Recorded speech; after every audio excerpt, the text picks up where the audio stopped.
And we are live. Hello and welcome to the Weekly Word. Today is Thursday, August 15th. I'm Morgan West. And I'm Rich Parler, welcoming our very special guest, Tara. Yay! Oh, you changed the name. I can't practice the last name, but you do that. Oh, yeah, my last name's Schinasi. Yes, but you had like 3 weeks to change your You've name. known me for how many months, though? It doesn't and matter. you don't know what my last name is. How often have we gotten to I last guess names? that's true. Right? Yeah, I What's guess. What's my last name? Carla. Okay, well, then that's not fair. That's too funny. Tara, why don't you give us a little Introduce yourself. introduction? Hello, peoples of Weekly Word. My name's Tara. I am a health and life coach. I've been doing health and life coaching for a little bit over a year now, and I've also been playing D&D for a little bit over a year now. So that's exciting. And I actually mostly started playing Dungeons & Dragons at Legendary Realms, also with the help of I'm Morgan. sorry to hear that. It was like an experience. We enjoy telling the story. Mm-hmm. So It was an experience. yeah, so I have a really large passion for health. Specifically as a health coach, I talk a lot about intentional and mindful living and how to use tools and resources in order to remain present. And by doing that, you're able to kind of get out of this idea of busy culture that we currently live in, which is this idea that we have to maximize our schedules, we have to pack them to the brim with stuff that we don't necessarily find important. And by taking some of that away, being able to focus on our true life's purpose, on our true life's passion, we're able to live more fulfilled and happy lives. Mm-hmm. So that's what I do. That's awesome. Thanks. It kind of is like the perfect intro to our first topic. I was going to for the say, night. why did we even have an intro? Why did you even introduce yourself if we're just going to go right into it? So, but thank you very much. Well, that's And who I am. So here's our rundown tonight. Yeah. Our rundown is health and D&D, our D&D tip as usual, leadership skills as a GM, and a day at a con. And we'll get to all that detail. But first, let's start with health and D&D. Tara, Yes. would you like to kick us off? Oh yeah, hello. Would you like to repeat what you just said? No. Again. So this is different. So You can't- so now you can't I'm going go to talk about changing how things. but like the thing is that like so I'm a health coach, and as you probably are aware, like health isn't something that's conscious in the gaming community like itself. Yeah. Or is it necessarily conscious in the community itself? I'm not going to make a large generalization like that. No. No, you're absolutely right. Right. I think you're right. But let's make sure that we make sure that we're clear to everybody out there. We're not talking just about. We're talking somewhat physical, but we're not just talking physical. We're talking physical. We're talking mental. We're talking emotional, and we're talking spiritual here, Yeah, right? for We're sure. talking about health across the spectrum. We're not talking about one aspect Right. of it, right? Mhm. Because They're all connected. they are, but people don't necessarily think of them that way. Mm-hmm. You know, I may understand how they're connected, but other people do not. But Mhm. so you're right. So continue. I apologize. Yeah, but I just wanted to make actually- sure we clarify. No, that. it's so true. Actually, on that point, a lot of what I originally talked about, and it's still a large part of my messaging, is this idea of health beyond what it is that we actually eat. I mean, that's Mhm. like the Mhm. whole premise of the work that I do. Right. Is I'm not a nutritionist and I'm not a dietitian. So when I work with clients, I don't prescribe them a diet and I don't tell them what to eat. I kind of give them this general health advice, which includes eating more fruits and vegetables, which is nothing that they probably don't already know for themselves. Which doesn't work on every diet, by the way. Right. There's different diets for different things. But for the most part, general advice speaking, if you're trying to be healthier, focusing on having a larger quantity of whole foods and less processed foods that a lot of people for the Yes. standard American diet eat, Yeah. that's usually a good first direction to take. And then, Sure. of course, if you have like different health ailments and stuff, like different diets are going to work better or worse for you. Mm-hmm. So yeah, a lot of what it is that I talk about is kind of this idea that, and it stems from my own journey, that I wanted to originally lose weight. I have lost over 45 pounds in the past couple of Yes. years, and I did that largely from a lot of self-care and a lot of self-worth. Mhm. Because, so there's so much information on the internet, and there's like, there's one... And it's all true, by the way. It's all true. Absolutely. So, which includes the one article that tells you that avocados are horrible for you because they're filled with fat, and then the next article literally right underneath it tells you how great avocados are and all the Sure. health benefits of avocados. Mhm. And it gets extremely confusing because you're Mhm. like, now I don't know what to eat, then you get overwhelmed, then you don't Mhm. try anything because you give up extremely early. At least that's what I did, because I was like, I don't know what to do, I'm just going to eat McDonald's. And because I'm just like, why does it matter anyway? Nothing's good for me, so therefore nothing's bad for me either. And eventually I went to I was on my college campus, we had an on-campus dietitian, so I went and talked to them about like what it is that I should be eating. And I started going to Orange Theory Fitness, which is a like scientifically proven workout, which ended up being extremely useful for me down the line. I'm actually familiar with them. I met Oh, them. I met them at an IT. I met the IT group of them at an IT retreat. Oh, okay. And I had a nice long conversation with the VP over there, and they were talking about the theory behind how they put it together and what they were looking for. No, I totally advocate. If you've never heard of Orange Theory is high intensity interval training, and what it is you get hooked up. It's group classes. Half of it you're on the treadmill, half of it you're in the weight room, and you get hooked up to a heart rate monitor. And the idea is that you want to spend at least 12 to 25 minutes in what's called the orange zone, which is at least 85% of your maximum heart rate. I really could be a spokesperson for them, but here I am. I'm no longer. Well, you are. Go ahead. It's yes, great. hello. It's yes. okay. I'm no longer doing that, but at the time I started doing that and I felt really good about that, but I still found myself reaching towards foods and reaching towards activities and things that weren't necessarily benefiting my health. Mm-hmm. And I kind of realized that it actually stemmed from like years and years and years of like self-hatred and like not being able to think that I'm actually worthy of the lifestyle that it is I wanted to live. Mm-hmm. So through this kind of realization and through my health journey, eventually I became a health coach. So the idea that all these things are interconnected to kind of bring it full circle is exactly what it is that I talk about a lot of the time. Mm-hmm. So I agree with you. I mean, over the past 2.5 years, I've lost. So it was 30. So I've lost about 40 pounds. Yeah. And I still have another 15 to go, 15 to 20 to go, and that's my goal. Mm-hmm. And I'm in that mode. But it's important that people have to understand that there's no one thing that's right for anybody. Right. Yeah. Right. For Like sure. what works for me doesn't necessarily work for everybody. Like Right. I Of jumped course. on the paleo diet, and that worked for me. Yeah. I lost 30 pounds like that. Like it was just by changing the way I eat and change the stuff. Am I perfect? No, I'm not perfect. But when I do go off, I don't go off because, like you said, I don't go off because it's self-hatred. I consciously know what I'm doing now. It took a while, right? It took a while for me to get there, but now I consciously understand I'm eating this. I know I shouldn't be eating this, and tomorrow I'm going to have to do something to fix this. Yeah. But it is more than that, and that leads us. That leads to, it's more than a diet. Right? Yeah. Yeah. There's a spirit. There's a spiritual journey. I mean, another thing that I'll talk, and it's sad, that we share in common is I lost my mother when I was 15, and there's emotion there, but it was a spiritual journey to come back. Yeah. It was tough. It was very tough. It took me. I probably should have taken therapy. I didn't, and it took me 12 years to recover fully. Mm-hmm. So, I understand. And in that time, I had my friends. I had D&D.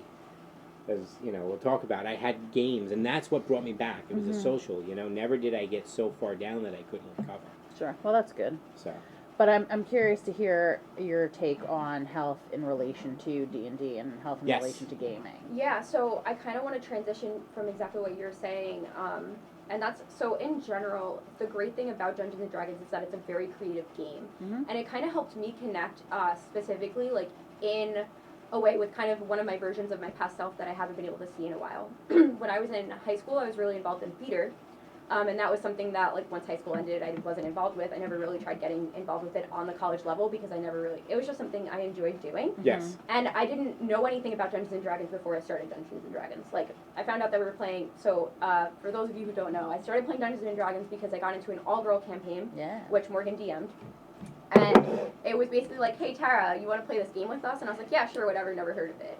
And I think it's so mainstream now that I think it's weird for a lot of people that if you haven't heard of it, but at the time I literally didn't know anything besides that it was a game that people played. And as Morgan knows, I ended up spending like how many hours on my backstory? So and many. How many hours I was so proud of you. on my character So sheet. many. And I just got like super involved. And the thing when you have a creative outlet is that it sparks like the chemicals in your brain that help you continue to make good decisions for yourself, that make you feel good, serotonin. And endorphins and all that good stuff that help you. Mark those words, by the way, people.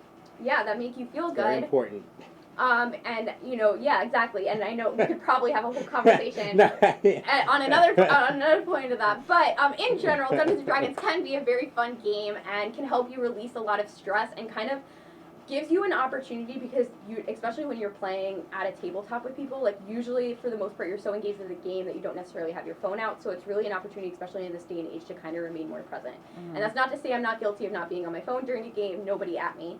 Because we know there's somebody screaming at you right now. Yeah, it's like, I know how dare you yeah, say that? Yeah, exactly. Look, it happens to all of us, Yeah. right? And We've there's all different been points there. in our Of course. lives that's like Yeah. before phones, we weren't on our phones. We were doing something else. Yeah, for Right? sure.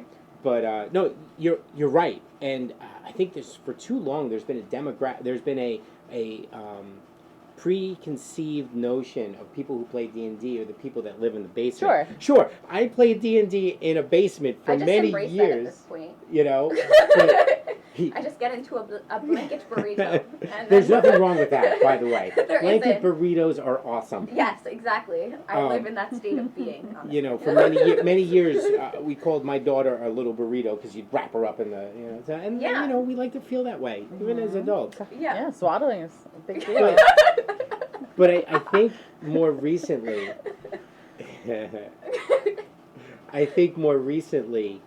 health and D&D have been more intertwined than they ever have. I see it not just from you, although you're definitely a huge advocate for it. Yeah. But I've seen it with other people in the community. Yeah. Where it's not just people and it's not just introverts. It's not, although introverts are a large part of our community. Don't get me wrong. It helps them helps them come out of their shell. But it's more than that. Yeah. Right? There's more in this community. I mean, last week with our guest Robin, there's more to this community than you could possibly list. Mm-hmm. And, we should all be healthy. For sure. Right? Yeah. We should all take a step towards health, whatever it may be. Mental health, spiritual health, anything that helps us get over something that we're going through. Yeah. I think is positive. Yeah, I actually found out a couple weeks ago, I saw that hashtag RPG fitness was trending, and I literally was like, my people, I have found you now. Really? Yeah, it was a trending All right, hashtag on Twitter. hold on a second, because what I can do is I will add it to our posts going forward. So you said it was Hashtag RPG fitness. RPG fitness. All right, so then we'll keep it going forward. Yeah, so that's totally It's a thing, very and that was important. very exciting. And also to backtrack, I got into Dungeons and Dragons last year. I think we started going to the game for about like April, right? And then in June, my mom ended up passing away, and as a result of that, I got diagnosed with PTSD. But Dungeons and Dragons was something that I was able to continue to go to every week. That kind of helped me separate from everything else that was going on at the time, and kind of helped me hone in on something else.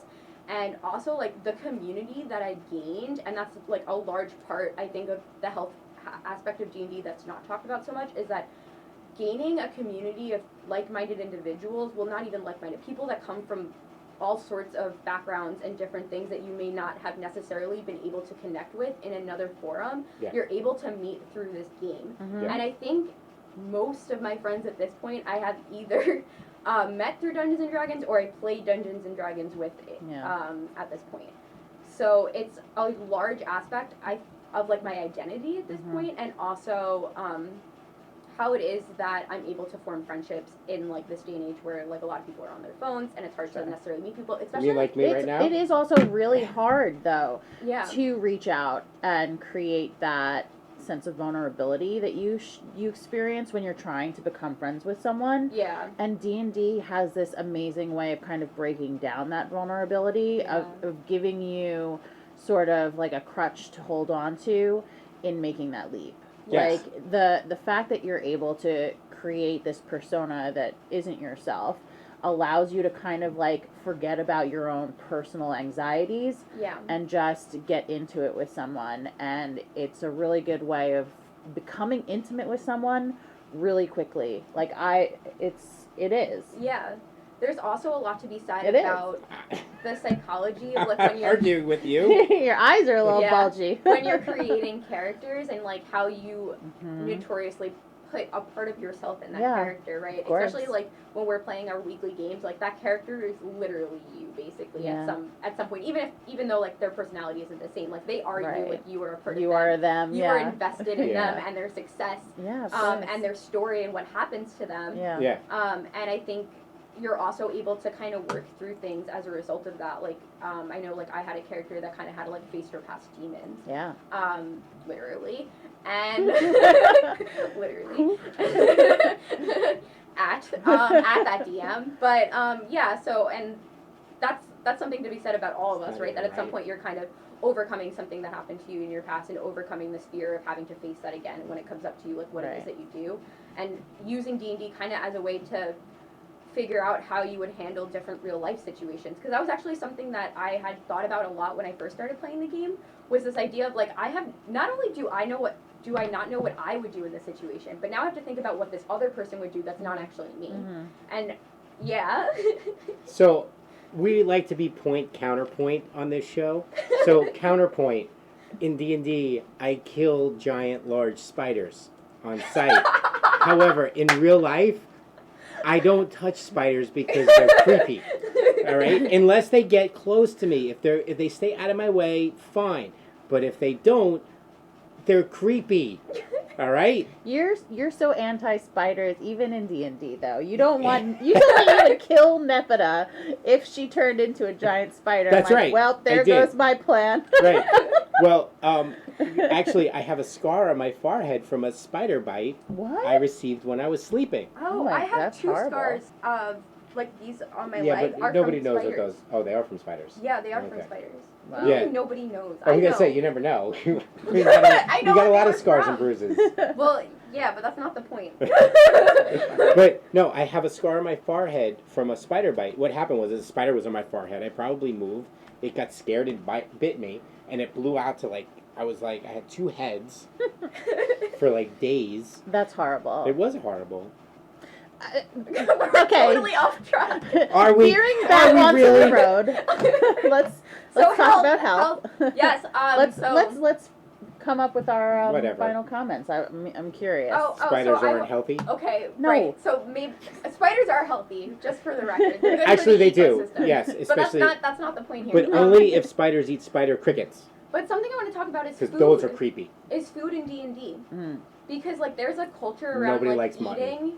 eating unhealthy snacks specifically while you're Mutton. playing D&D. Like I know that's like a thing at the game store. Yes. Like everybody gets takeout Yes. and our large meals. There's a lot of unhealthy snacks. I advocated for nuts, so thank you, Legendary Realms, for listening to my suggestions of getting some healthy snacks. By the way, we've overridden her suggestions as of late, and the spicy stuff is back. But no. Seriously. What spicy stuff? Nothing. Jalapeno potato chips are like a bestseller at my table. I will say that. Like 4 or 5 bags flying at a Throw time. God. table. My The- hard work. the fire Cheetos are awesome. But I discovered something even better, and we can't seem to get them in the store. What's that? Takis. Really? Oh my God! I've never had Takis. They- What I is mean, that? I know what they are. They're like Are those the sticks. Yeah. Oh my God! I had the fire ones that had lime. Mm. When I was in Are they when I good? was at Gen Con. Oh, they were It sounds like delicious. they're good. They're delicious. And I work for the company. Mhm. You would think I can get them into the Oh, store. really? Yeah, I work for Grupo Bimbo. Oh, interesting. Anyway, Well, so back to so real when life. I brought snacks to the game store, I bring in healthy snacks. I bring There's in like nothing a nice wrong with- we like- guacamole and chips for people. Do you remember and when fruit. when we first started going to the game store though, and I would bring the strangest assortment Okay, of yes, snacks? yes. That was so great. In general, everything about our first couple of weeks at Legendary Realms were pretty interesting. I wish we think. had been recording ourselves I because wish that would it, have been. It could have been a live reality TV It show. really could have been. If somebody wants to start making a TV show of like women going into game stores at first, I think it would probably be a bestseller. Oh my God, it would. That's a real moneymaker right there. Yeah. That was nuts. So we do. I do advocate healthy snacks. I'm fine with that. But here's something that I did when I jumped on my paleo diet, and this Yeah. is just a piece of advice. The You say very paleo very weird, by the way. yeah, well, paleo. Paleo. He also calls them Whatever. rations. Tomato. So Oh You call wow, what? rations. rations. They could be rations. It all depends on what kind of mood I'm in. So, the first thing I did on the diet, and I think this is the first thing everybody should do on their diet. Look at the places you normally go. Look at the places you normally eat and determine what do you need to do while you're there to make sure that you can see that, because you're going to do it. You're going to go and eat there. So like I would go to Taco Bell, right? Okay. Or I would go to Wendy's with my daughter and something like that. What can I do to help myself there? Well, Wendy's pretty easy. They have pretty good salads. You got to just be careful with the dressing. Taco Bell actually has the cantina bowls. Now, if you get it without beans, then it becomes paleo. So what you should do is to see what your normal dietary consumption is, and see if your diet, a diet that works for you, fits into it. Sometimes it doesn't, and then you have to make those choices, and you have to make that jump. Yeah.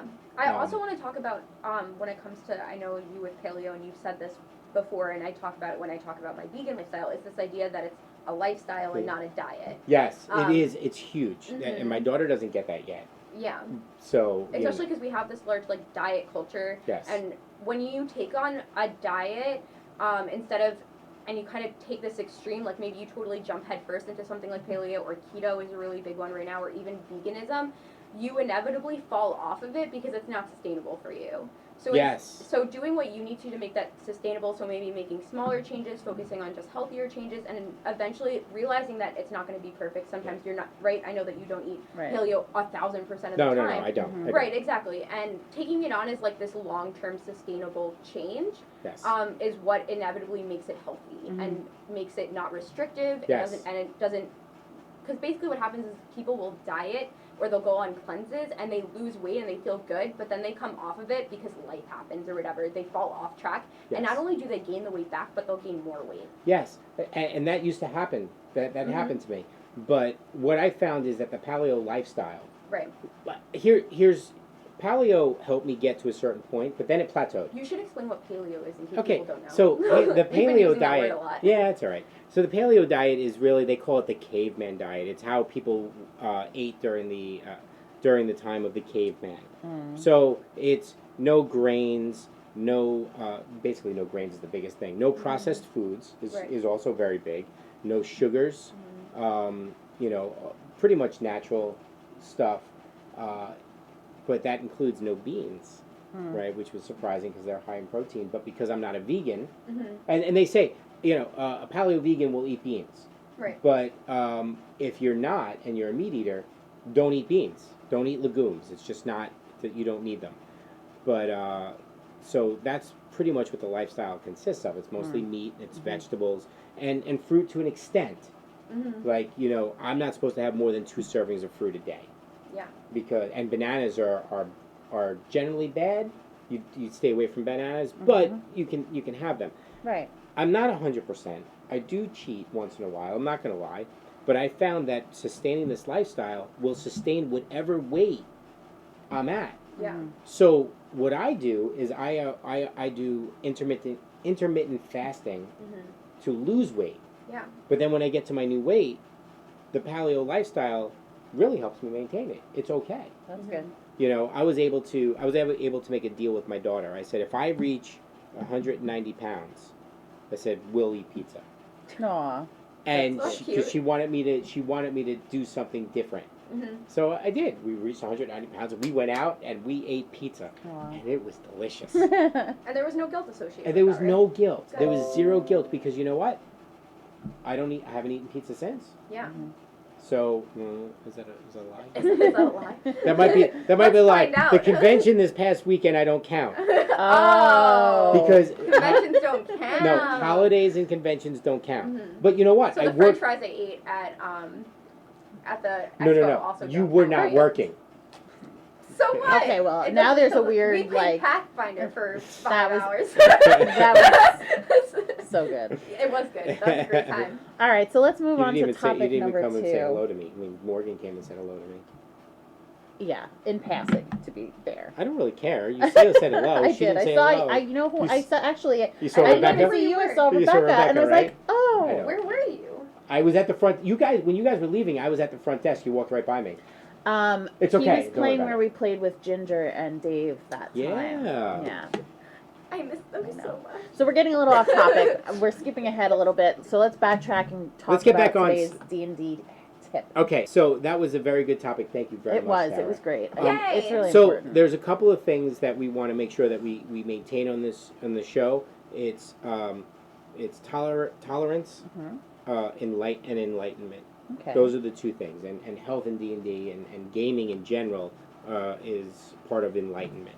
So we want to make sure that we continue to educate you, educate your, you're looking for us for advice, but educate ourselves. So hopefully it educates you in these things. Anyway, let's move on. All right, D&D tip. D&D tip. I will get off my soapbox, but I've been on it like 3 times today at work. Oh boy.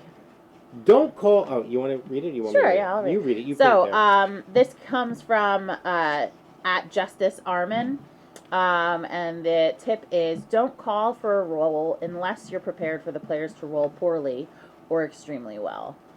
You can also clarify expectations and intent by saying something like, make an acrobatics check. If you roll well, you'll have advantage on your next attack. If not, you'll trip. Sound good? Yeah, it actually sounds good. And I'm going to start off because yesterday I ran Shadowrun 6.0. Ah. I did. And we actually had a brand new player. Cool. My friend Erica came down to the store. Oh, nice. And she was sitting there. She didn't expect to play, so we just gave her a character sheet because it was pre-gens. And she jumped in. And she said she had fun. I have to believe her. Sure. I would hope she wouldn't lie to your face. But one of the greatest aspects or mechanics of that game is you can succeed and still have a glitch and have something go horribly wrong. Interesting. And this is one of those examples. Okay. Where players are actually the GM in this case, me. I rolled horribly wrong for something that I wanted something to happen really bad. So I was like, all right, let me just roll this against what they're rolling. And I rolled so bad it was a glitch. So I wanted someone to sneak around to the back of the players because they weren't paying attention. They weren't saying they were looking around. They just weren't paying attention. I'm like, all right, I'm going to have this guy sneak around. Yeah. So I had them roll the perception against my stealth, and I rolled a glitch.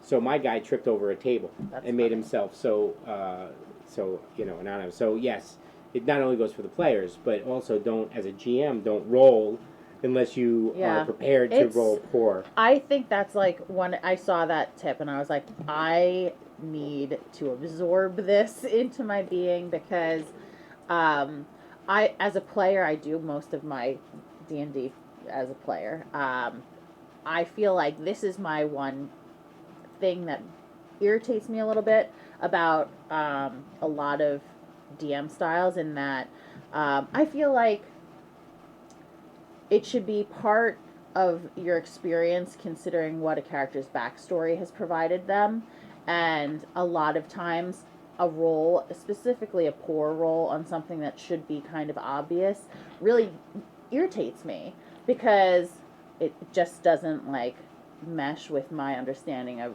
the world we're living in. What? I'm just thinking of all those rolls where all that ichor would fall onto your character. I enjoyed those immensely. But it's something that I feel very passionately about. I am a much bigger fan of just in-depth, in-the-moment role play. And I feel like a lot of times asking a player to roll something as simple as a history check on something that they might inherently know based on their backstory really takes me out of the moment. What do you guys feel about it? Yeah, I've had something that I really like. So I started playing D&D in what's going to end up being a podcast, and something that I really like about my current DM, his name is Brett, his DMing styles. I feel like he lets us. No, I'm just kidding. At Bretsky. Yeah, I really enjoy that. I feel like he lets us go through what it is that our characters would do, and we have roles for things like perception checks, or do we see this in the corner of our eye? Are we paying attention for these types of things? And it's not like we're rolling to do simple tasks that we would, that we should be able to do just as our characters. I feel like I enjoy the story that we're putting together because it's very story driven. I feel like we share that together. I know me and Morgan are pretty similar when it comes to that, when it comes to our not DMing styles, but so to add to our that, play style, yeah. To add to that is, as a DM, I always ask for intent first, Mhm. right? And then Yeah. I'll determine whether or not. Yeah, I've noticed that. I ask for, well, what are you trying to do? Mhm. And then after it's explained to me, I'll decide, okay, you need a roll, or you don't need a roll. No, that's fine. That just happens. Yeah. Because it really, it's subjective, right? And not all DMs do that. Some DMs rely on the dice, and sometimes you have to. Mhm. Sometimes something that seems normal one time may be different the next time depending on circumstance, Mhm. which Right. is why I always ask for intent. Mhm. You know, some things just happen. You're right. I agree. You don't need a roll to get out of bed, or do you? Or do you? You know, I mean, come on. There's times where we could we need a roll. Rich comes up with his next horrible thing for his players right here on the Weekly Word. I have a whole list of one shots that are going to be. I have a whole list of one shots. Let's put it there. Oh, I'll boy. explain why later. Sounds so ominous. All right, next up. Next up is leadership skills as a GM. This was also provided to us by Red Robin. Sorry, @Tara Red Robin. By the way, Red Robin was my mother's nickname. Really? Yes. Oh, that's really cute. Or Robin Redbreast, whatever. Yeah. Her name was Robin, Oh. and so you know that was her nickname. So I always thought that was pretty cool. Anyway, leadership skills in relationship to running games. This is a very interesting topic. Actually, it's a topic right up my alley, but we're going to let you start since you provided the topic. Oh yeah, so basically. Okay, that's enough. Thank you. Wow. No, I'm just kidding. Thank you. That was I provided such insight to the people. I'm only kidding, Tara. Please, by all means. In college, I was the term that I always use is over-involved. I was an over-involved student leader. So I had a lot of leadership roles on my college campus, and as a result of that, I went through a lot of different training seminars, and I kind of found it interesting and something that you're told that these things are going to be useful in real life, but you don't realize how useful the skills that you actually gain in those types of situations are useful until they're literally useful in every situation in your real life. And that includes Dungeons and Dragons. And especially in long-term campaigns, not necessarily one-shots, but dealing with things that inevitably happen, like inter-player conflict, inner PC conflict, and how those things end up transpiring outside of the game, how the DM has to take control over the storyline, and how these conversations inevitably come up in one way or another are extremely important both to player satisfaction and also the overall satisfaction of the whole game, including the DM. I actually read some threads really recently about DM burnout, and I think that comes down to a lot of the different types of conflicts that end up coming up throughout a game, like different players having different goals and they're not really resonating or meshing really well. I think you're right. I think DM burnout is important, but I also think DM burnout means a lot of different things. It's more than it's more than just. Excuse me a second. I can plug you in. Yeah. I'll do it right now. Thank you. So it's more than DM burnout is more than just running out of steam or not wanting to DM anymore. Thank you very much. You're welcome. It's also about the frustrations that come up with the game. You know, one of the my friend always talks about is for some reason players don't always go to the DM, and I can't explain enough how irritating that is. Like my friend talks about when the biggest frustration and one of the reasons why he quit DMing a game is because all the players wouldn't come to him. They would all go to one other player, right? And then that player would go to the DM. And you can quickly see that wasn't the leader, they didn't trust the GM to talk to them for whatever reason. And as a DM, in that when you get into that situation, it makes it very frustrating and makes it not fun. So, and that's part of burnout. That's it's not that the DM doesn't want to run anymore. They just don't want to deal with that anymore. Yeah. And that it makes it very, very difficult. And so I've been in that situation. Yeah. So the first thing that comes to my mind is to remind so when you read the player's handbook, it talks about that anybody could be a DM. Mm-hmm. And maybe you're not like 100% on all the rules, but that also I think transpires to maybe you're not like this natural born leader and you know how to solve every situation ever. That doesn't mean that you can't be a great DM. Mm-hmm. I do think that having a successful D&D campaign is a collaborative effort on everybody's part. So if people aren't communicating to everyone, not necessarily just specifically the DM, but just like between each other, and because I could also see it kind of a similar but opposite situation where people are going to the DM but not trying to take care of the situation on their own, that could also be really detrimental to the environment that the game is creating. Mm-hmm. So in terms of leadership as a DM, I kind of wanted to give like one tip, which is this idea that I got when I was a student leader that really resonated with me and I still use all the time, and that's this idea of intent versus impact. So intent is what it is that you're trying to say, and impact is how it is that it's received. So maybe you tried to say something and you had an intent of saying it one way, but it was received in another way. And regardless of how it is that you wanted it to come off, you have to respect how it is that it was received. And by doing that and kind of having this respect of, okay, like maybe I was misinterpreted, and being able to kind of compensate for that, I think is a really large skill that if people were able to hone in on and be able to appreciate a little bit more, that I think a lot of conflicts would be easier to smooth over a little bit sooner. So, in my everyday life, Yeah. I am a senior manager. Okay. Right? I am a senior manager of an agile team. Mm-hmm. For some people that don't know that, in information technology, an agile team is a team that they go through these rapid, what they call sprints. 2 weeks. Every 2 weeks, we release a piece of software. That's what we do. Okay. We at the beginning of the 2 weeks, we say we're going to do this, this, this, and this, and we have to go through that. And as a leader of the team, because everybody is equal on the team itself. Everybody has the same word, but as a leader on the team, I have to make sure that they stay focused, and I have to give that, and I have to resolve the conflicts because they don't like necessarily going to each other. Mm-hmm. They always come to me, and because as the leader, and I have to make sure that they understand, Mm-hmm. and it becomes difficult. Communication is the biggest thing, right? Yeah, that's right. And we talk about it all the time. At the end of a sprint, we always get together and we always talk about what went well, what didn't go well, and how can we make improvements. And communication is big, and you're right. Yeah. It's like, oh, well, you said this. Yeah, but I didn't understand that. Mm-hmm. Well, you know what? Maybe we need to stop that and let's talk about it. Yeah. One of the reasons that the Weekly Word, and I'm going to use this as an example, everybody who's watched the Weekly Word loves it. Mm-hmm. That's not a result because we just got here. That was a result because our first show sucked.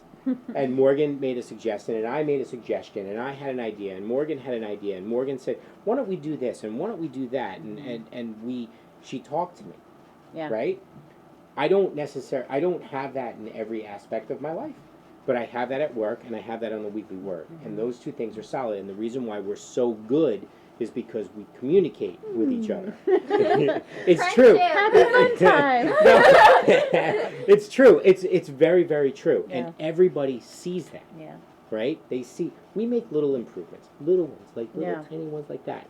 But they make such a big difference. And it's because we communicate back and forth. Yeah. And I can't agree with you more. Yeah. When you start doing that, you can't help but get better. Mm-hmm. Respect what somebody's saying. If you don't understand it, repeat it back to them to make sure that you understand it. Yeah. It's like, I do that all the time. It's like, okay, this is what I heard. And then you say it, and the other person has a chance to go, yeah, that's what I said, or maybe I didn't say it right. Yeah. But it takes two, unfortunately. Yeah, and when it comes to resolving some kind of conflict that's happening, especially in most long-term games, there's usually at least one that'll happen. Mm-hmm. Being able to have those hard conversations with players is really important. And a piece of advice that I have for when you're giving those types of conversations is, one, to use a lot of I statements, and also to not come from a place of attack, because they're automatically going to get defensive. I know that sounds really intuitive, but how do you do that? How are you able to communicate in a way that isn't attacking somebody? And you do that by asking a question. So instead of saying, hey, I notice that you're on your phone all the time, and why are you on, like, you're on your phone all the time, you need to stop being on your phone, saying, hey, is there something going on? And by starting having a conversation in that way, maybe they're like, yeah, I'm really stressed out, there's a lot going on in my life, and blah, blah, blah, then you're able to say, oh, like, I've noticed that you're on your phone a lot, and I could tell that maybe there's something going on because that's not really like you. I am on the phone all the time. I'm so just giving it as an example because I know that that's like a really easy no, problem that people have during games. No, it's a big problem. My DM called me out on it last Tuesday. I was like, oh, it's so true, and I had to like put my phone away and. No, I'm like 1,000% guilty of that, and you know that. So it's a conversation that may happen for you, and there's other examples. I just feel like that's a really easy one that's less personable because a lot of people have that type of issue. But coming from a place of not being like, you need to stop doing this, I don't like this behavior, and kind of being like, hey, like, I noticed that you're doing this, maybe there's a reason for that, and kind of getting to the underlying cause shows that you care for them as a human being, and makes them feel appreciated, like, oh no, they really want what's best for me, and I know that for me to enjoy this game, I need to be engaged with it, versus like, oh my god, they're just yelling at me, and they don't understand that, like, I have all this other stuff going on, and I was on my phone because I was in communication with my family during an emergency. You know what I mean? Like, things like that, and like, that's gonna make the player like get up and be like, all right, well, clearly you don't understand that, like, I'm also a human being, and leave the game because they feel like they had to get defensive over something that they had a reason for. So, and that could be anything. Like I said, it's not necessarily just maybe they're getting more aggressive with other PCs recently and they're causing more inter-game conflict. It could be something like that too, but just being able to have those harder conversations. In a way. And there are hard conversations to be had when you're trying to sustain a game with, upwards of 5 or 6 different personalities, Yeah, for sure. Let me tell you though, Yeah. I used it to my advantage last night. Okay. Because in Shadowrun, there's also future tech. So they went in to meet somebody, and I was on my phone, and I said, yeah, so you walk in and this is what you see. So I use it to my advantage. I'm not saying that you should. Oh my god. I'm just saying that in this particular case, I was able to do that. But I agree with you. Yeah. I do. I really do agree with you. I am on my phone now, but I am also on my phone because there's information going back and forth. But you did land on an important part before. Did we? Where... Like a helicopter? Or was it more like a plane? Well, I would hope it would be the helipad that you're landing on and not the helicopter, but yeah. No, because if you land on the helicopter, it'd be really messy. Especially while it's on, right? But that was just in Fear the Walking Dead. But leadership skills, I think that's a really great way for a new DM to maybe get more confident in their role as a DM is just do it. Look up some leadership skills. Find out. Watch like a YouTube video on leadership. Watch this YouTube video. On the leadership. But there's a lot of different ways that you can make your players have a better experience, give yourself a better experience when you're playing. So we like experience. We also do. like good experience. Bad experiences, not so much. No, that's not true. You got it. You have to take the bad experiences with the good experiences because the bad experiences are learning experiences. And the quicker somebody realizes that, I know we don't like the bad experiences. I mean, there are arguably bad experiences that we don't want to happen and shouldn't happen. And I think we should accept that. Yes, like the building collapsing is a bad experience you don't want to happen. But I went to a Chinese food place 2 days ago, and I got there and there was a huge piece of plywood. I'm like, what happened? Apparently, a car drove through it. That's an experience, right? It's not a good experience, but it's one that you learn from. Don't drive cars through Chinese food places. Oh my god. Please. Okay. This has been life advice on the Weekly Word. Don't drive through Chinese food restaurants. Be careful. I mean, there's a curb there. What are you thinking? Oh my god. Seriously. You're so All right, funny. let's move on.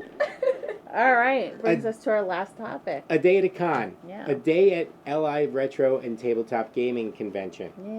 Yeah. I worked there this year, Yeah, you and did. I had a lot of fun.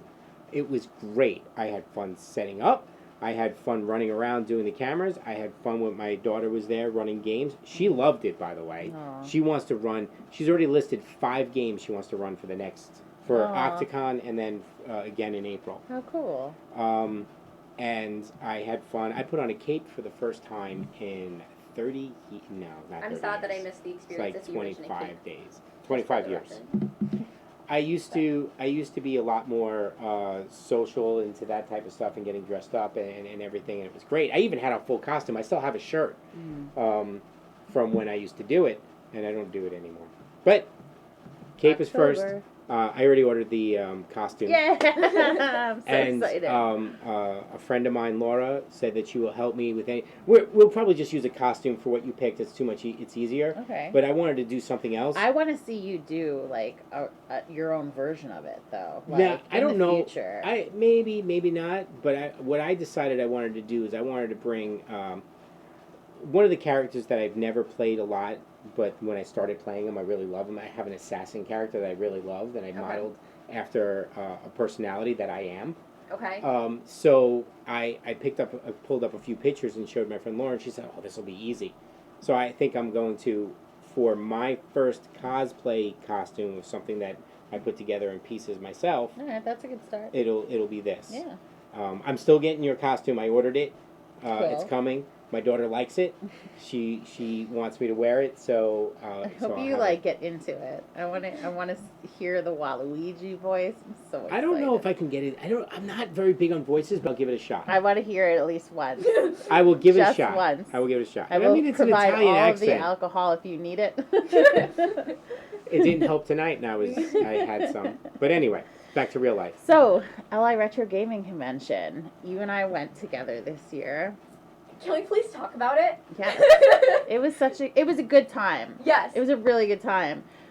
I wish it had been spent, like, time management was not handled well. No. And that's what I would have changed, because we got out of our game. We thought we had more time. We did a little eating, and then suddenly it was shutting down. You guys disappeared. It was shutting We down. went to get food because we thought that it ended a lot later. Yeah, so because we went to the whole weekend last year. Yeah. And on Saturday, it was up and busy until 10 p.m. Yes, it was. Right. And suddenly, it's 5 o'clock. And suddenly, pineapples. It was like... It's from a video. I'll have to show you guys later. Yes. But then all of a sudden it was done, and I was really devastated. It actually kind of, I don't want to say ruined, because ruined is a too strong of a word, but it really Dampened dwindled the mood. experience. Yeah. Yeah. Just because it ended a lot early, but it was so when we were there this year, Mm-hmm. I noticed that there was a lot more tables than there was last year. I also noticed that there were more females at the expo. I want Yes. to comment on that than there were last year, which is great. There was people in the bathroom. That's how me and Morgan are able to now gauge Yeah. how many females are at the event. Yeah. There were last people year in we the bathroom. last year we had the bathrooms to ourselves. We had like a Snapchat moment where we were like dancing, like celebrating that it was just us. It was unbelievable. I was like, we could choose what stall we would like to use. It was amazing. This year, I was very happy to see how many females there were. Great. It was and amazing. There's women running some of the tables, Oh, I didn't see that. which was cool too. Yeah. And that was really Yes, exciting. AJ was running a table. She did great. Mm. So that was something new from this year that was really exciting. Yeah. We played for the most part. We learned how to play Pathfinder. Which was a good experience. It was an amazing experience. You're only saying that because you're on camera. No. Anyway, No, sorry. No, I really like. I 2.0, don't know. by the way? No, one. no, it was one. And I really have I'm to sorry. say, I want to play again. I just want to wanna- play that character again. Your character was amazing. It was so good. We can't help you. It was like my spirit animal. Like you So were great. playing my spirit So animal. It was apparently, so so I've only obviously been born and raised at this point on D&D. So Mhm. I was introduced to the witch class of Pathfinder 1E, and so I came up with like spells that I would say for all of my spells good. It was in so rhymes, and they were horrible. so It good. was great. It was not horrible in the least. It was so good. Your itchy one, your sleepy one. It was so good. Yes, I- I was able to cast an itching curse on people. Hmm. It was so exciting. It really was great. So I honestly had such a great time. I just wish it was longer, but that just shows that we have to be there for the full weekend next year too. Yeah. That we cannot settle for only one day. We must be there for 2. So- And if we are just going to as do a- one day, it has to be Saturday. Yeah, it can't be was Sunday. it late Oh on my Saturday? God, yes, It was it really was. late on Saturday. Yeah. Just so you guys know, just as a general rule of thumb, all conventions, the last day of the convention always ends early, Boo. and it always does. Like even Gen Con at 4:00, that place becomes a ghost That's town. terrible. All right. People got to I mean, travel. it's good to know, but like that's so sad. Yeah, it is the sad part. My night didn't end until 11:00, but That's that was cool. fun. Yeah, for cleaning up and everything. Well, we cleaned up and then we went and we emptied the truck at, they filled the U-Haul and then we went to the house and we unloaded the U-Haul and then everybody went out to Applebee's. So I That's didn't get cool. home until like Oh, 11:30. nice. That's exciting. It was a lot of fun. I would do it again. I noticed that there Actually, were a lot more. We're gonna do it again. But anyway, go ahead. There were a lot more board game I was vendors just going to this talk year. about that actually. Yeah. I would love to see more like dice. Yes. Hold that thought. Hold that thought Period. until we Yeah. get to the plugs. Hold that thought. Okay, great. Yeah, I will. More hold that dice, thought. more minis. Yeah. Hold that thought. I'm not gonna hold the thought. This is the topic. This We're is No. we're talking about the day at the con. We're talking talking about what about it is that Long we would Island like to Retro see Gaming more. Event. I understand, and yes. I'm just telling you to keep holding that thought. But yes, I think that was a vast improvement this More year vendors. than it was last Hold the year. goddamn Last year there was one, two. Sorry. There were two, I think, last year that I can remember. It was nice to see that there was something Yeah. had been built upon in that respect. Like Alex was able to buy the Pathfinder Yeah. books this year, Mhm. so that's exciting. Yeah, it was. More board games, tabletop gaming. I know. I had walked in there and I was like, if I see Wingspan, I'm buying it. That was my They decision. had Happy Salmon on a table, by I the way. saw Happy Salmon. But we didn't have enough time to play Happy Salmon. Oh, I know it was. We have to that play stuff. Happy Well, Salmon. you could have just picked it up. I mean, Rebecca We plays already Happy have Salmon. it. She loves it. No, I have it. Yeah, it was the. No, I didn't mean pick it up and played it there. Mm. Yeah, no, we didn't. We ran out of time there, which is why we didn't play it. Mm. Also, we weren't trying to cause a scene again. So last year we played. So we were introduced. We had such a great time. Yeah. We met these random people that we've never met before, and we ended up playing this game called Happy Salmon, which, if you don't know, it's a card game. You hand out the cards, and all of the cards have different actions on them, and they're like it's like a child game. So the actions are like switcheroo. So you have to switch with the person next to you, and one of them's like high five, and like what's another one? Happy Salmon. Yeah. Oh yeah, Happy Salmons. That's the big one. The whole point is to Yeah. get rid of all of your cards Right. by finding somebody to do all these actions with. Yeah. So what this translates to is a whole bunch of adults screaming at this convention. It's true. I've heard it. Different actions that you need to complete, trying to find another person with the same action. You just hope that there's somebody else in the world that understands you in that moment, trying to scream Happy Salmon. I and just find another remember person. you It's a like, lot more so watching from the outside. exasperatedly screaming like, Yeah. Happy Salmon! Happy Salmon! So Oh, last year we man. were playing this game, we had such a good time, but then security ended up coming over asking if everything was okay. And I feel like that was really the highlight. Yeah. It was them being like, are people dying over here? No. No, we're just playing this game. It Yes. did sound like we were about to have a brawl, though, in all fairness. It does. It does. The first time I heard it play, I'm like, what's going on? Mm-hmm. Yeah. So good. Happy Salmon, everyone, if you want a gaming experience. Mm-hmm. What we are. What are we? I don't know, Morgan. What are we? We are watching, reading, and listening to various items. And I actually am, hold on, I gotta find it because I don't remember Oh the my name god. of it. Haha. All right. Are we ready? Yes. Okay. So, I am reading a book. Whoa. Nobody believes her. It's not in my car, so I can't prove it.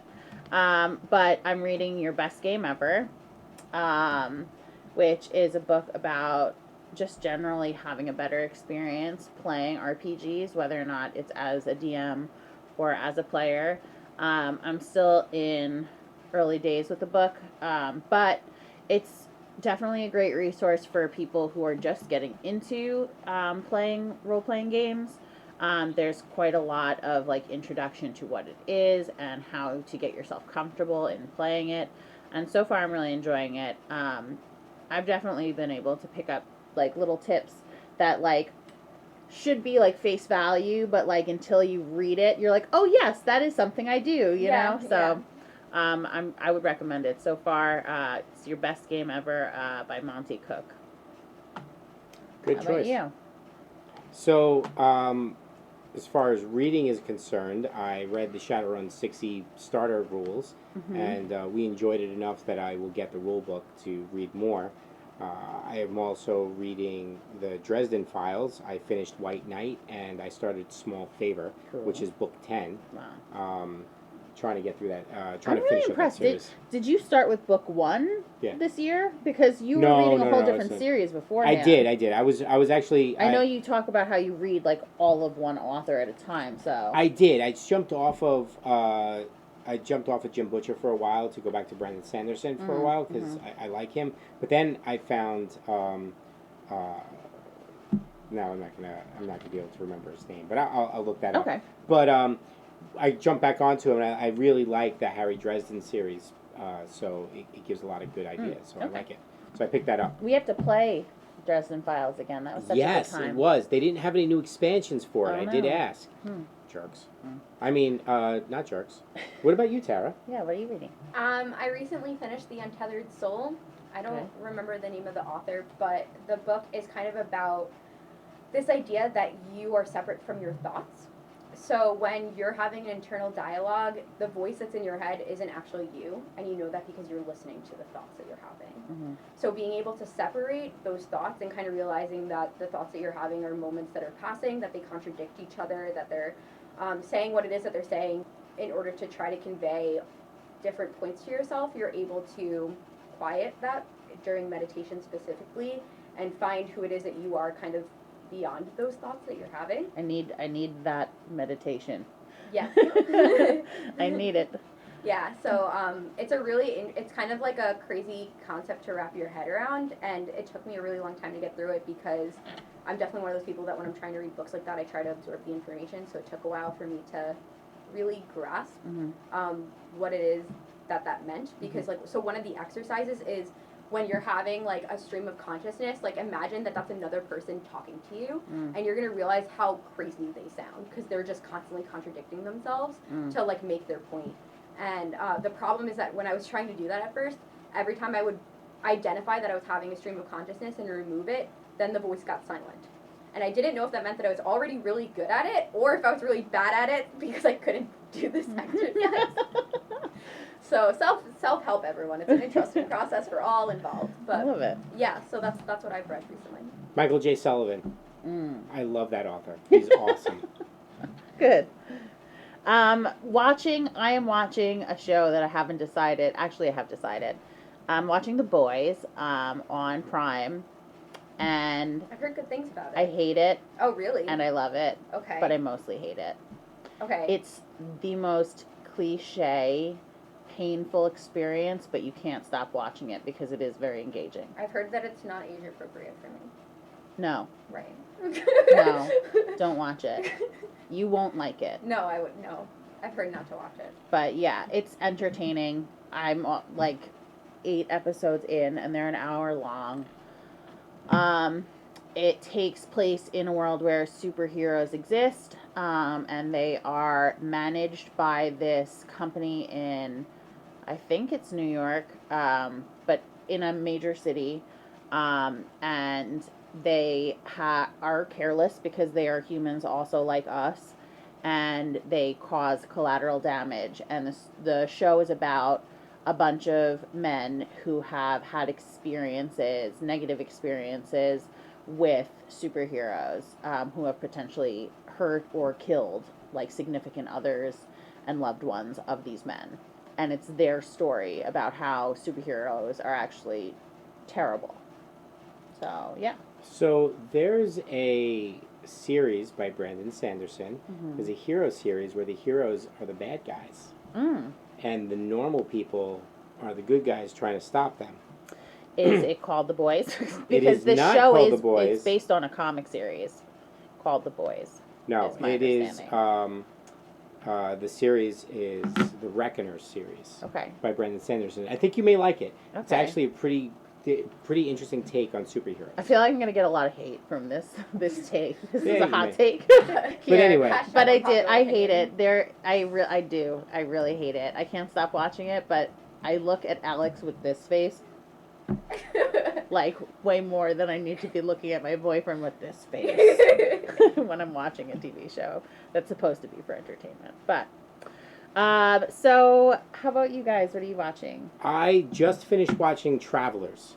Oh, yeah. Oh my god, it was awesome. The conclusion was good too. It was concluded, but apparently I guess there's going to be more good episodes. Okay. So I watched it to the end, and then I started watching Fear the Walking Dead Mm-hmm. because I haven't fully watched that series, so I'm going to watch that through again. Cool. And I started watching Wu Assassin today, and it's really good. It's a Netflix original series. It's a very it's an action packed and martial arts series. Okay. It was very good. I liked it. Cool. So I'll watch that too. What else did I start? I'm still watching Future Man. So I've got 3 series that I'm going through, depending on my mood. Are you watching anything? I can't remember the last time I watched something that That's a I've shame. been following along with. Mm-hmm. I don't have a lot of free time these days, and when I do, I'm watching YouTube videos, and it's usually furthering my education. But I will refer to everybody to my favorite show that is on Netflix, which is Merlin. So I heard that was good. That's on my list. Is it good? Yes, it's really good. It's very funny. It's very sassy, which I appreciate because Merlin, the character. So the show is it's in early 2000s made, but it takes place in the Knights of the Round Table, and Merlin is the wizard that works under King Arthur, and it's kind of before he is King Arthur. He's the prince, and Merlin and magic is outlawed by his father. So he's kind of trying to help King Arthur because he finds out it's his destiny, but he hates King Arthur and King Arthur hates him. But he's basically through this weird thing, he's his servant. So it's really funny. And Merlin's very angsty, and I relate to that. I strongly identify with the angsty character. That is Merlin. You? Yeah. No, me. I wouldn't. So if you want a good show to watch, the full thing is on Netflix, and I fully appreciate it. That's actually on my list. Yeah, for sure. It's on my list when I get to it. Okay, so let's get this moving along. Yeah. Listening to we can skip that part, right? We covered it. Here, there's a question we ask all of our guests. Okay. What didn't you say no to? What didn't I say no to? Yes, we put you on the spot. I know. Well, I maybe should have read the script, which I think had this written in it, and then I could have thought about it beforehand, but I did not. I didn't say no to some people that needed my help today. Oh, nice. Yeah, I think I had a lot of friends. Way too nice. I had a lot of friends in crisis today, so. Oh. I nice. Just for the record, I was not one of them. No, you were not one of them. So yeah, I did a lot of helping out with some friends today. That's good. All right, so that's good. We can't answer this question every week. I'm just telling you. Quick Once notes. a month is fine. Yeah. So let's go on. Quick notes. Okay. Tara. Oh, it starts with me. Yes. Those are my initials. Yeah. So, Tara, would you like to tell us more about your RPG retreat? Okay. Here's your plug.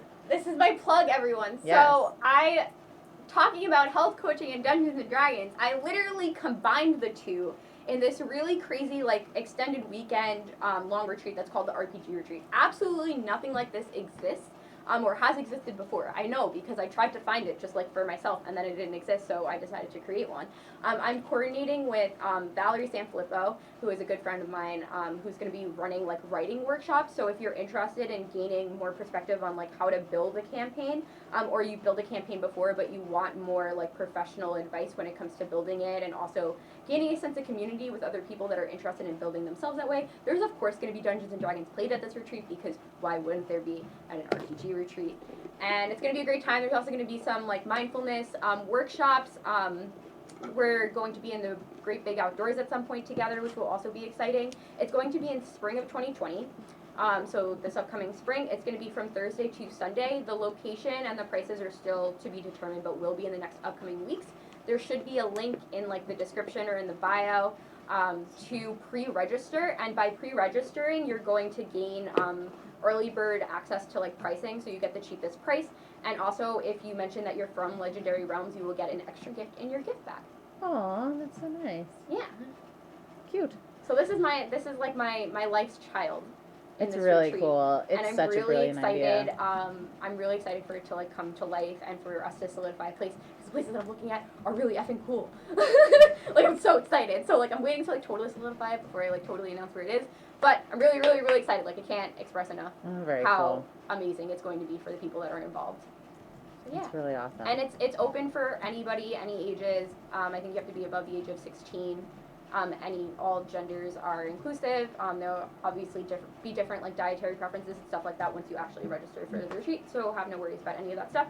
And if you have any questions about the retreat that I didn't cover on this and is not covered on the landing page, feel free to just send me an email at tyraredrobin@gmail.com, and I'm totally open to answering any of the questions that you have. Sweet. So I Thank will you. double check. I will make sure that it is out on the description of this video. If it is not, it will be there within 40 seconds or so, because that's about how long it takes me to get there. Moving on, but let me first do the rest of the plugs, and then I will make sure it gets there. Upcoming items. So upcoming items for us is there going to be a review of Shadowrun 6e when we start playing it a little bit more. Okay. There's going to be a review of Sushi Roll, the board game, by Game Right Games, which I just picked up. Yeah. It's an easier version of Sushi Go or Sushi Go Party if you haven't played it. This is actually a lot easier to play for people who haven't played games. October Faction. This is a new Netflix series that's coming in September, and it's a project our friend George Straighten just finished up, dropping this September on Netflix. The press release and George's IMDb page are linked in the details. I'm going to ask George if he'll come on either in September or October after it drops. Yeah, that'd be cool. To talk about it and talk about whatever he can. I know what we'll be watching that week. I'm definitely going to be watching yes. it. So you could talk about Octagon. Sorry. Yeah, Octagon is a gaming convention at the Bethpage I Library. forgot I put your initials on it. I was wondering why is she asking so many questions? I'll just mention it when I talk about it. I put your initials on it, that's why. It's free. It's being run by Dave VanderWerf, a.k.a. Game Master Dave. It's Dave and myself and Courtney and cool. Chuck from Cosmic Comics and the Bethpage Library are all running it. It's going to be October 19th and 20th at the Bethpage Library. I don't know if I said it. It's going to be at the Bethpage Library. Where's it going to be? I think the Bethpage Library. That is awesome. Details are going to be tweeted and linked as they're available. We also are looking for volunteers. If you can send me your information. I will pass it along to Chuck. Chuck is actually in charge of the volunteers, but my email address is rich.parla@lrhobbies.com. So if you're interested in becoming a volunteer for this or other events, you can send me information and I'll make sure it gets to the right person. Okay. Coming in April 2020, Long Island Tabletop, the portion to the right, to the portion of Long Island Retro Gaming Tabletop is going to get its own convention. Whoa. Which means at the Cradle of Aviation, the Long Island Tabletop will be the entire Cradle of Aviation. Holy moly. Okay, that's changing. That got very intense very fast. It gets its own show. Details and links to follow as they become available. Yeah. Pre-registration is on the website and is $20 for the weekend. And keep an eye out. That's a sweet deal. That's amazing. Oh my God, we can have friends come to this. Like, come stay at our apartments. It's going to be very big, and it's going to include a lot of stuff, which I can't talk about right now because it's still in the works. Okay. But hopefully, as things come out, we'll make it available to you. We'll tweet it out, and we'll talk about it. Also, keep an eye out for the new LI Tabletop Twitch channel, which is coming shortly. So there will be a lot of tabletop streams going on the Twitch channel. Cool. I know there'll be DM advice. I may be part of that. I may not. Can't tell you because we don't know yet. But there's going to be a lot of different streams. If you are looking to volunteer for that, you can also send me your information. And I will pass it on to the right person. I'm not in charge of volunteers. However, I know who is. So therefore, I will push it that way. And that's it for that. All of the links that we've talked about tonight are in the video's description. And I think you're the next line. I am. It sounded like you were going to go on, so I thought I was going to go. I thought I was going to go on, but I changed my mind. If you like the topics we talked about tonight, please like and subscribe. Also, if you want to hear us talk about a topic you're interested in, drop it in the comments. Let us know. Send us an email. Why not? If you'd like to be a guest on the Weekly Word, DM Rich, this guy here, at LR Terrain on Twitter, or email him at rich.parla@lrhobbies.com. Wait, you figured out how to use Twitter? I've been on Twitter He for is months. very successfully on Twitter now. I just saw a tweet that was like, until he learns how to use Twitter, and you were. Oh, that's tweeting the other from Rich. Other Rich? That I was thought there was pictures of you on the next tweet. no. That was because Rich Ricky doesn't have a Twitter handle, and I was Yeah. It's Rich Ricky. yeah, Mhm. and he doesn't, and I'm watching you, Rich Ricky. all of the links are now verified on the description. Excellent. I just edited and updated it and saved it. Excellent. So- I covered your last bullet point, so Thank you very much. yeah, that was important work you were doing, so I didn't want to interrupt you. No, we got it. I wanted to make sure that Tara's link Yeah. was up there. Absolutely. It's up there. Yeah. As a supporter of our show, I will keep your link forever in the description, Yay! so it'll move up to the top, not just in this week's updates. Cool. So it'll be there. Yeah. And hopefully we'll have you back on again. Yeah. Yeah, I love being here. This was fun. So thank you for watching us. You can follow us on Twitter at LR Terrain, Instagram at Legendary Realms Games, and our Patreon is coming super soon. I know we keep saying that, but Morgan promises she'll work on it I this am week. going to work on it this week. It's just $1 to support, and there will be an advertising tier if you want us to mention something or you want us to advertise your product. Some upcoming guests, we know that just today we've got the rumor of, we'll confirm it, but Baby DM will be on the show from Germany, which is great to talk about the differences in languages and D&D, which I think is awesome. Yeah. Hopefully we can get George on. I haven't asked him yet, but we'll see. And some of the other things that we'll be looking at is some really cool guests soon. The creator of Stat Trackers, our friend Jim, will come on. That's what I wanted to get at the convention when we were playing. Remember? Yeah. Oh, well, darn it! so I knew there was something. I own Stat Trackers. Jim has given us copies of them. Oh. Remember So- the guy we Yeah, were the- talking? yeah. Yeah.